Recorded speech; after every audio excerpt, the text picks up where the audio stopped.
नमस्कार, day to day news Bharat में मैं साक्षी चौहान आपका स्वागत करती हूं। चलिए बात कर लेते हैं खबर की। अमेरिका और ईरान के बीच बढ़ते तनाव ने पूरी दुनिया की अर्थव्यवस्था को प्रभावित करना शुरू कर दिया है।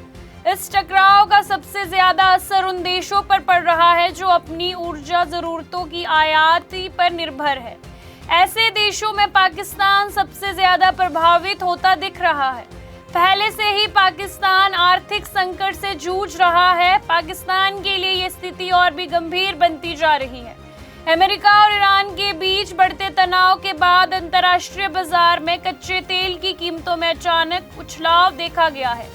ब्रेंट क्रूड ऑयल $112 प्रति बैरल से ऊपर पहुंच गया है। तेल की कीमतों में ये बढ़ोतरी सीधे तौर पर उन देशों को प्रभावित कर रही है जो बड़े पैमाने पर तेल आयात करते हैं। पाकिस्तान अपनी कुल पेट्रोलियम जरूरतों का लगभग 85 से 90% हिस्सा आयात करता है। ऐसे में अंतर्राष्ट्रीय बाजार में थोड़ी सी भी कीमत बढ़ने पर देश की अर्थव्यवस्था पर असर पड़ता है। रिपोर्ट्स के अनुसार पाकिस्तान का साप्ताहिक पेट्रोलियम आयात बिल $30 करोड़ से बढ़कर $80 करोड़ तक पहुंच गया है, यानी इसमें करीब 167% की वृद्धि हुई है। ये बढ़ोतरी इतनी ज्यादा है कि पूरे साल में करीब $26 अरब का अतिरिक्त बोझ पड़ सकता है। ये स्थिति इसीलिए भी चिंताजनक है क्योंकि पाकिस्तान का कुल वार्षिक निर्यात करीब $29.8 अरब के आसपास है। इसका मतलब ये है कि सिर्फ तेल आयात पर ही देश को लगभग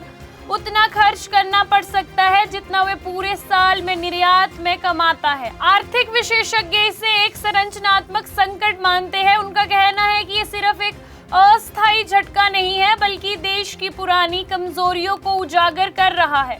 पाकिस्तान की तेल सप्लाई काफी हद तक स्ट्रेट ऑफ हॉर्मुज पर निर्भर करती है।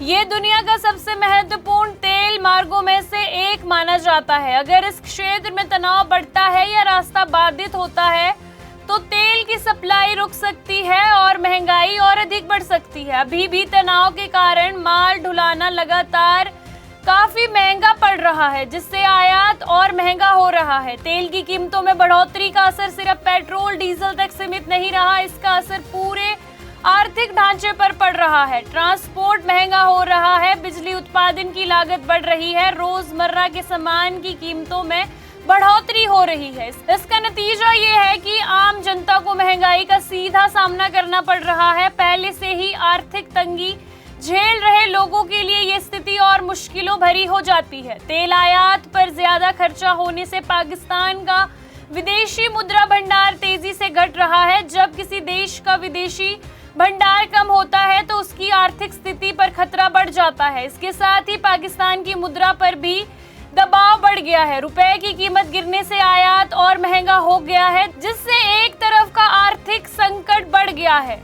अगर बात करें कचारी बंदरगाह पर भी इसका संकट दिख रहा है। बढ़ती लागत और अनिश्चितता के कारण लॉजिस्टिक सिस्टम पर दबाव बढ़ गया है। इससे आयात निर्यात की प्रक्रिया प्रभावित हो रही है और व्यापार में भी रुकावट आ रही है। विशेषज्ञों का कहना है कि अगर हालात ऐसे ही बने रहे तो पाकिस्तान को गंभीर ऊर्जा संकट का सामना करना पड़ सकता है। देश के पास ना तो पर्याप्त वैकल्पिक ऊर्जा स्रोत है और ना ही मजबूत रणनीतिक पेट्रोलियम भंडार है। इसका मतलब ये है कि अगर सप्लाई में कोई बड़ी रुकावट आती है तो देश में ईंधन की कमी हो सकती है।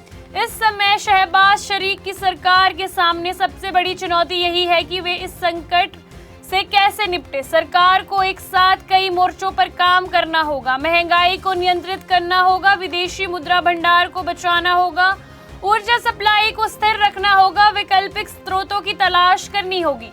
ये संकट सिर्फ पाकिस्तान तक सीमित नहीं है। अगर अमेरिका और ईरान के बीच तनाव और अधिक बढ़ा तो इसका सीधा असर पूरी दुनिया पर पड़ सकता है।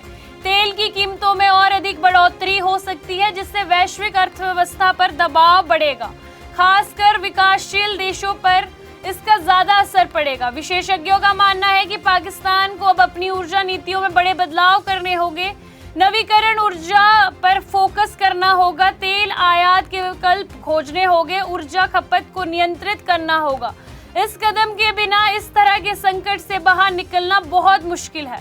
कुल मिलाकर पाकिस्तान इस समय एक बड़े आर्थिक दबाव में है और अमेरिका ईरान के तनाव ने उसकी कमजोर अर्थव्यवस्था को और अधिक बोझ में डाल दिया है। तेल आयात बिल में 167% की बढ़ोतरी, बढ़ती महंगाई, घटती विदेश भंडार और कमजोर होती मुद्रा, ये सभी संकेत है कि स्थिति गंभीर होती जा रही है।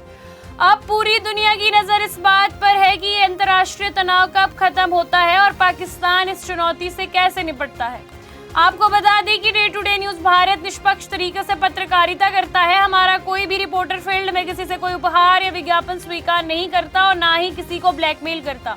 हम हमेशा दबे कुचले लोगों की आवाज बनते आए हैं और आगे भी बनेंगे। साथ ही हम लोकतंत्र के चौथे स्तंभ को मजबूत करने की कोशिश करेंगे। अभी के लिए फिलहाल इतना ही। देश दुनिया की तमाम खबरें जानने के लिए day to day news Bharat को देखते रहे। साथ ही हमारे चैनल को लाइक, शेयर और सब्सक्राइब करना ना भूलें। नमस्कार।